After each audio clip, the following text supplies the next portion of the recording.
Hello, and welcome to another episode of the Life Capoeira. I'm very pleased to welcome our guest today, Professor Afobado from Capoeira Go. Welcome. Hi, pleasure to be here. So, I believe you began your Capoeira journey in 2008. How did that start, and what kept you with Capoeira all this time? So my capoeira journey, I actually turned up to my first capoeira class thinking it was a music class.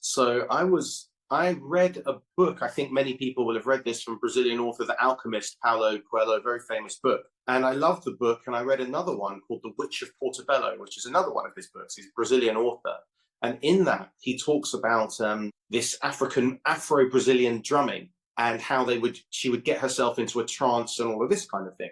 And it sounded really interesting. So I was looking online, really researching Afro-Brazilian drumming, and stumbled into the Atabaque and then stumbled into Capoeira as a class where I'd kind of seen photos of these drums and the bateria, and decided, okay, I want to go and see what this is, and went to the class actually thinking it was a kind of music-y dance class type thing.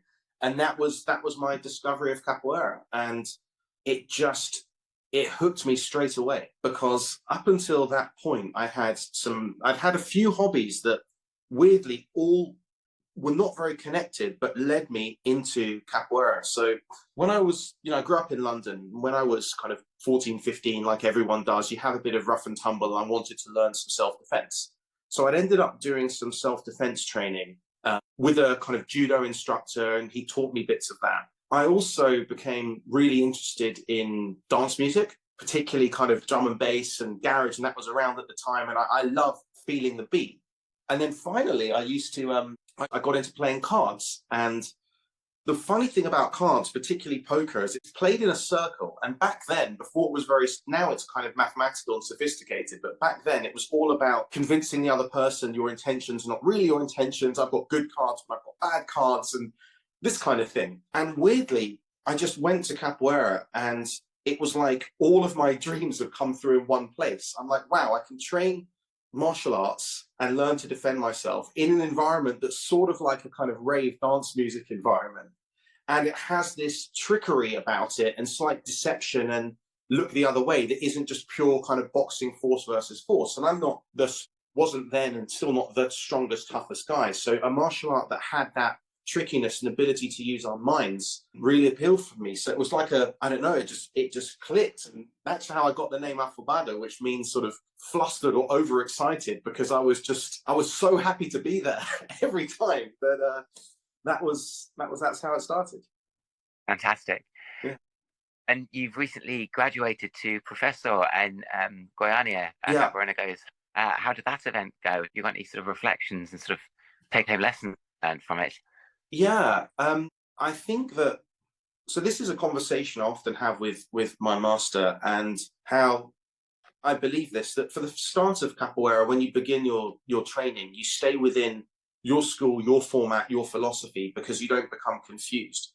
What I learned as I got older in capoeira and did more traveling around Brazil was the striking difference between capoeira and quite how diverse it is and how many different approaches to it there are. So I went to Sao Paulo. I've been visiting Sao Paulo relatively regularly for the past 6 or 7 years and experiencing the capoeira there. And then we went to Goiânia, and our event Nago is just pure energy. I kind of think of it as the stream drum and bass, or gabba, of capoeira, because we play now increasingly very, very fast, very short games. So the capoeira Nago games might be, when we're playing our Salvento Grande, 10 seconds, maybe less even, and really, really fast gurumbas, really, really fast. And I think that's the other thing that you realize when you go to Brazil, that when we train capoeira in the UK, we get fascinated by, certainly I did, by cool movements. And I always wanted to learn ponche and macaco and stuff when I started.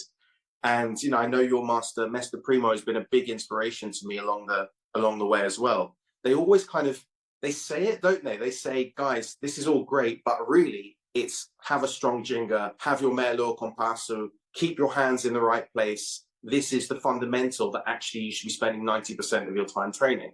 And it's only when you go to Brazil to those kind of things that you just realize how true that is. And you see a capoeira that really is based on that. So it was an amazing event. I got to see my master, Mr. Polygar, become a master. So I've been with him. When I met him, he was the last, right at the end of being a graduado. So I've been training, 16 years ish now. And he, for him to become a master and me to become a professor at the same time was very special experience. And for Mr. Primo to come and join us there as well, because he's been a big reference in the UK, and to come to Goiânia as well, we had a really good time. Really, really good time. I'm pleased to hear it. You've talked about your travels around Brazil. You're a very well-traveled capoeirista. You've been around Europe and further afield internationally to the Nago events. Those travels must have given you a good insight to the different approaches taken to capoeira. How do you find that things compare internationally to the capoeira scene in the UK? I think the beauty of London or the capoeira scene in the UK generally is that there are so many groups and so many different lineages that have come here that we get to experience that diversity a lot more. Whereas, for example, I was in Oman in the Middle East recently, and there you had one capoeirista who's been there for 15 years. He's really the only capoeirista in Muscat, and he has his master and his lineage. And you see that the whole capoeira scene there is influenced by one particular style, one particular approach. And that's a great thing. And I think, but as you go to more remote places, you see more of that. And when you go, I mean, to an extent, that must be the same in Cheltenham, where you were from, in that it's very, very heavily influenced by Mestre Primo and your school, right? Whereas in London, you have so many different things. And I think in Brazil, it's even more so. I mean, you have regional differences even within the same city in places like Sao Paulo and Rio de Janeiro. I've never been in Belo Horizonte, but I know there's a huge amount of capoeira there. I'm sure that's the same thing that would happen. But what I've also seen is that different environments create a different philosophy of what capoeira means. So I think in places where you have maybe capoeira involved in universities or in a more political sense, I see people taking it more towards the kind of historic fight for justice, I suppose, or social values, which is where our capoeira ultimately comes from. And they focus more on that side of things and see capoeira as a kind of artistic expression to push that forward. When you go to somewhere like Goiânia, it's very, very martial. And I think that environment still requires that. And it's a different approach. It's the interior of Brazil. And yeah, those would be some of the main differences that I've noticed within kind of contemporary capoeira, the little bit of street capoeira I've experienced. Nice. Yeah. And recently become a father, only 12 days. Yeah. How are you expecting that to sort of influence your capoeira going forward? I think it's going to draw me more towards capoeira, actually. It's funny that becoming a father and becoming a professor at the same time, or very, very close together, it does give a different perspective on things. And I would hope that I can use capoeira more and more as it is my therapy, my escape, my joy. I think the pandemic, for example, when many people came out of capoeira, I probably trained more during the pandemic than I've ever trained in my life, because it became my switch off. It was very clear at the start that I needed to have some good habits around how to deal with all of this. And I started to play the berimbau every single day, just for 10, 15 minutes, singing songs on my own as a kind of meditation and way to zone out. Training outdoors as much as possible, probably 4 or 5 times a week. And I hope that as I become a father and kind of big nights out with the friends and full day trips and stuff become less possible, that 1 hour that I might get on my own or to go to the gym, I can just put in my headphones or play some capoeira music and use it as something good for the body and the mind, and to de-stress and help me keep my patience, I suppose, with my son. Do you find the same thing?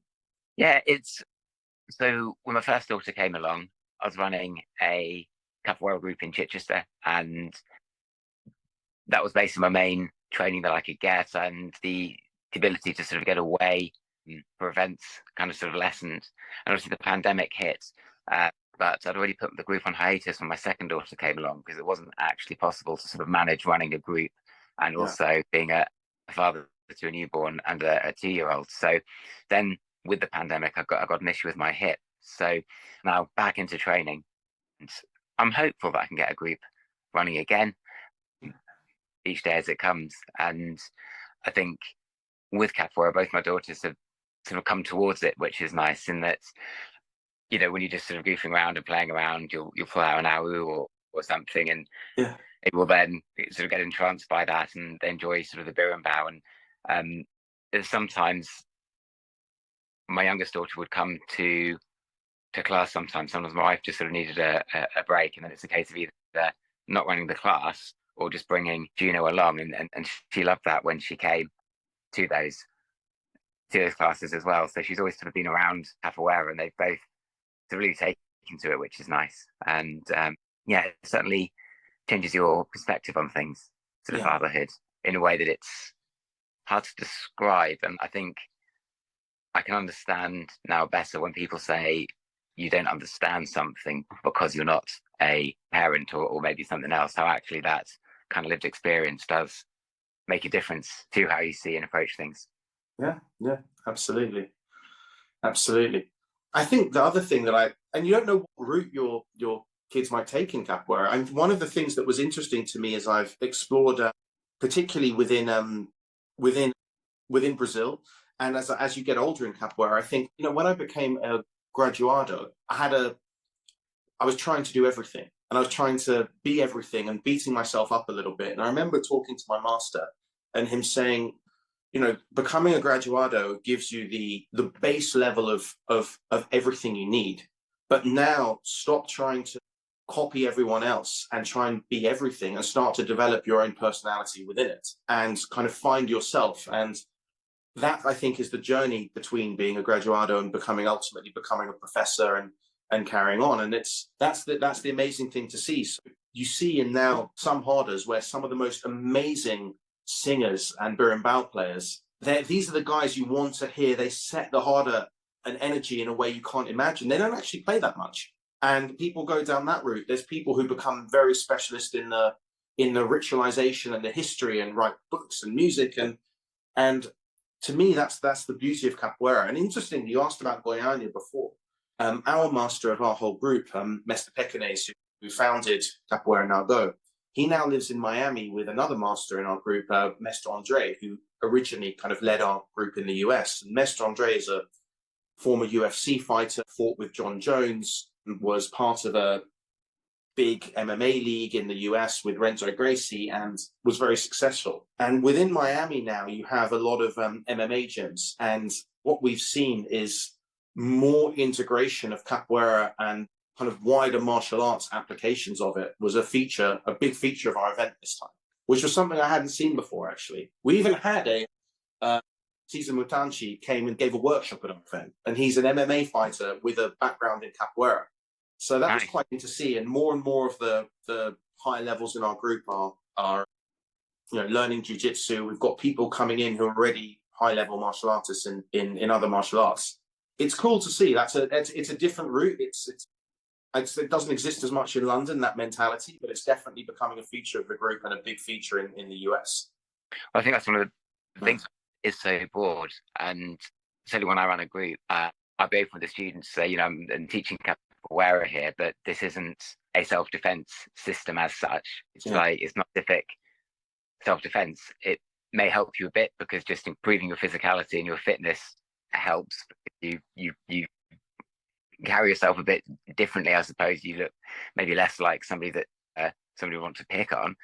But and then likewise, can we use it in a fight? And it's like, well, I'll talk about the martial applications, but there's not that kind of aliveness that other groups may necessarily have with their training, which is fine. It's why I like to teach and learn with a range of different teachers, because they have those different approaches. Are they focusing on the floreos? Are they focusing on the martial side? Are they focusing on the philosophy, the history, the music? And there's all those elements. And I think our responsibility as teachers is, as you say, we'll walk our own path within capoeira, is to let our students know of all these different avenues and branches that they can take, and to give them the seeds to potentially develop themselves if there's a route that they want to take that you haven't traveled as far.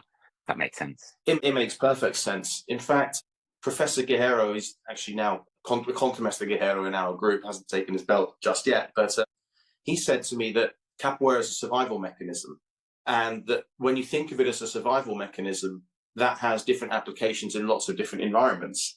I say to my students sometimes that I apply a lot of capoeira now, even in my own house, as I've just had a kid and I've had a pregnant wife for all this time. I think when I started capoeira, if I was poked, my initial instinct was to poke back.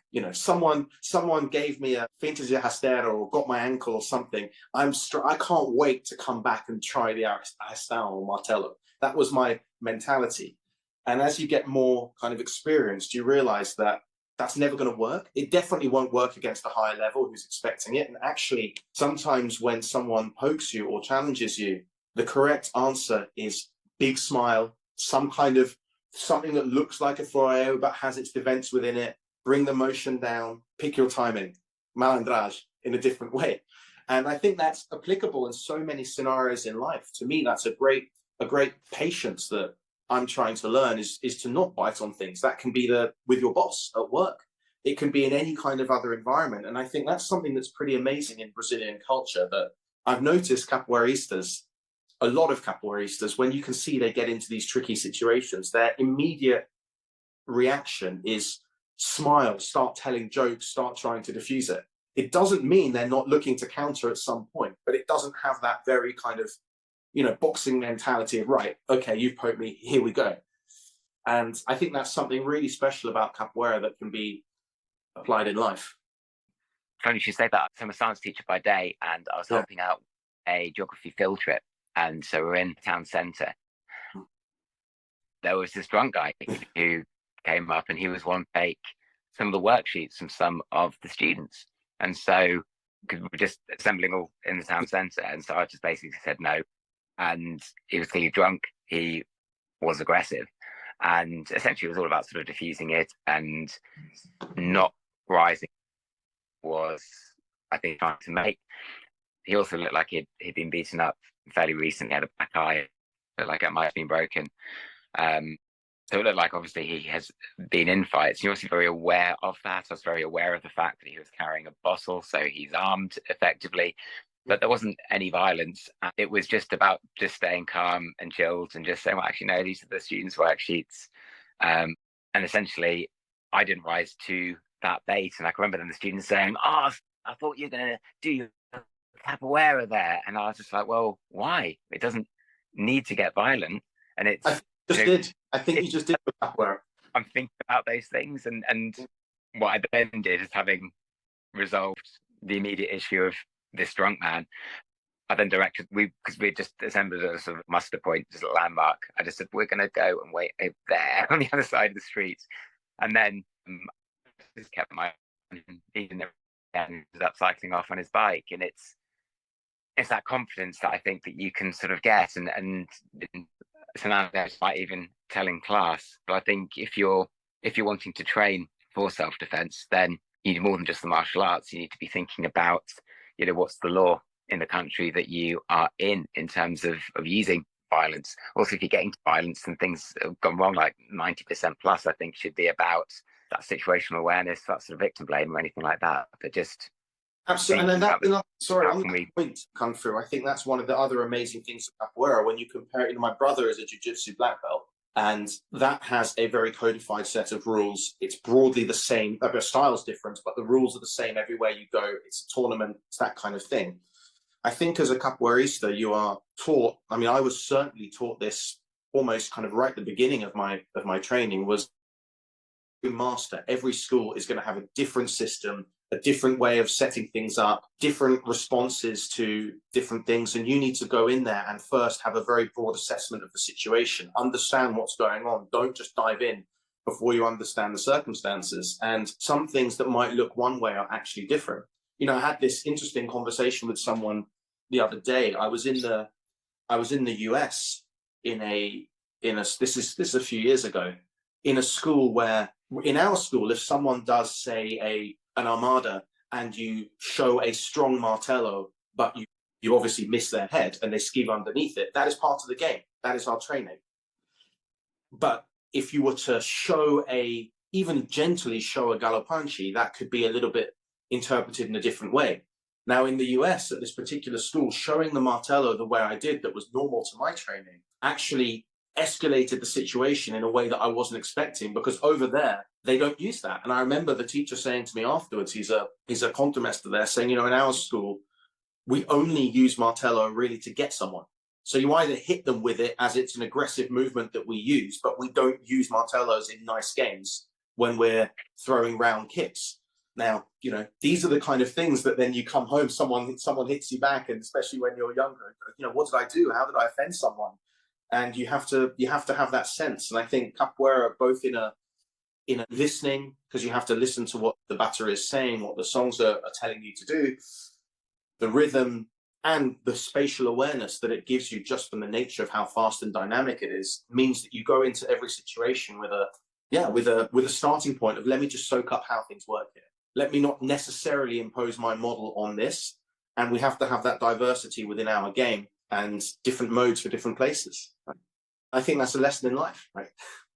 Maybe if you weren't with your students from your university, from your class, your science students, but you were with another couple of capoeiristas and it was just adults, you might have selected to handle that situation, not get into a fight, but handle it in a more assertive way. You never know, right? Yeah. To be honest, just being adults and he was getting argue with me, I just way to be able to chase after me that might well. So with your professor order, have you got any goals? Obviously, you're going to be integrating being father into your capoeira, but what do you have a roadmap? See how things come along? Yeah, there's a few things. So I've started writing music, which I hadn't done before. I mean, I'd written a few basic corridos, but now I'm writing more music, and that's something that I'm really, really enjoying. Telling stories about my experiences in capoeira and writing about things that I've studied, things that are interesting to me. So I sing those for myself and within my classes and my group, but I want to continue to do that because that's a side I really enjoyed, and as I mentioned, one of the key reasons I got into it. I think the other thing that us as non-Brazilians who found capoeira later in life, how old were you when you found capoeira? It was 2008 in the summer, so I would have been 26. Okay, yeah, so I was 20, and we started at the same time. I was 23, I think, at the time. But coming into it a bit later, as we get, you have a job, I have an office-based job, I'm interested in how we adapt our training to deal with the fact that we are now getting older, that we have a lifestyle that isn't in a hot country, that isn't just capoeira all day, and maintaining it. Because I see now a lot of, and this was something, again, I noticed in traveling around Brazil, you see these amazing capoeiristas in their mid-50s and 60s, and I watch them do, even older, and you watch them do their kicks, and I always think, wow, this is so smooth. Their technique is so clean because they've taken a lot of the they focused on it. They've taken the kinks out. They've got good habits around stretching, mobility, and these kind of things. And then I see another thing happening a lot in capoeira at the moment of people forcing the continuous training in a way that maybe is working against their body sometimes, trying to go in a different and maintain a different direction. That's leading to injuries. It's leading to problems. People my age, you mentioned, I've had my injuries as well, but I see people now who've had, operations in both knees, in the hip, they go, this shoulder doesn't go this way, and my neck only goes halfway that way. And this is not what capoeira is supposed to be doing to our bodies, right? And I think understanding training methods that allow us to continue to develop our capoeira, but in a way that works with our body, with our lifestyle, with our families, with our physical and mental health, that to me is something I'm really interested in now. Really interested in. And there's quite a large movement of people who are thinking the same way. I'm not going to mention his name because it's not fair on this, but I recently had the benefit of doing a weekend workshop with someone who'd been sort of 4 times world champion within one of the major capoeira groups, who is now in his 50s. And this guy has achieved a huge amount that can be achieved. He's not from capoeira now, but within capoeira. And, he was saying to us how actually he beat up his body a lot at that time, He had to relearn a way of engaging with capoeira in a different way. He missed out on certain things to do with his family, his finances, other things. And now his mission in capoeira, he's been a master for more than 10 years, is to teach the next generation of capoeiristas how to balance everything. Because he said, I want you playing beautiful capoeira in your 70s, not at the expense of your family or your job, and particularly in the UK. So that's something I'm really excited about. And in my own capoeira, more music, travel more, learn from as many people as possible, explore different types of capoeira, explore more of the history of it. You know, I've become, I don't know about you, but when I started capoeira for the first 3-4 years, if we had to do a class of maculele or puxada de reis, I was just, oh God, can we just get this done? I want to get on with the training. Right? These were not my favorite classes. And now you get to a point where actually those stuff really interest me.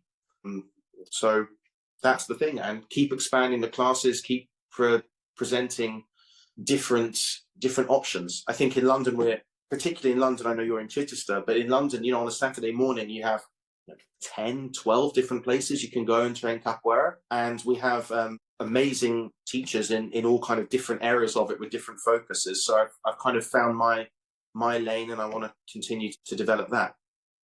Brilliant. Yeah. The last question, as ever, is what is capoeira? What is capoeira? You know, it's funny, I mentioned I've just got my professor belt, and this is the hardest question you've asked me in this whole podcast. What is capoeira? So that's the very interesting question. To me, capoeira is, what I said before, a method of survival or a survival mechanism. And that can mean when physically challenged, we have the skills to defend ourselves. That can be the psychological strength to break through from any oppression, you know, like the history of capoeira has. I think a survival mechanism in other ways, in that I still think when the slaves would play capoeira, having toiled hard and worked hard so much all day in whatever jobs they were doing as slaves, there's a joy in the harder that you train, but you also have the counterbalance, the escape from all the stress of life. And I think that stress of life can get on top of people, and does get on top of lots of people, as we know, in this country and elsewhere. So the ability to come to the harder and feel that joy, the music, people being together, and the uplifting that gives you, I think that is a survival mechanism in itself from a kind of mental perspective. I think it's a physical survival mechanism for our own bodies. It's interesting now, they say the biggest disease is sitting. People sat all day, you know, ending up with lower back problems and all of this. It's amazing how practicing balancing in your cadeira for 3-4 minutes here and there every day just seems to build strength in the glutes and the lower back. That means that, you know, capoeiristas definitely have less back problems than the average population who doesn't do that. There's a lot of things in capoeira that are very good for longevity of the body, very good for circulation, very good for immunity, all the rest of it. And finally, when you move countries even, you know, I think you know this, Kung Fu, and many of our teachers have experienced this. If you go to another country and you arrive as a capoeirista, you know, we might come as economic migrants. My parents came to this country as economic migrants. We go somewhere else as a capoeirista, you plug into a community immediately, and you know you'll find friends. You know there'll be someone who will offer you a place to stay, some food. There's probably someone in the capoeira network who can help find you a job, and you can turn up anywhere where there's capoeira as a capoeirista, and the friendship and the networks that come as a result are also a method of survival.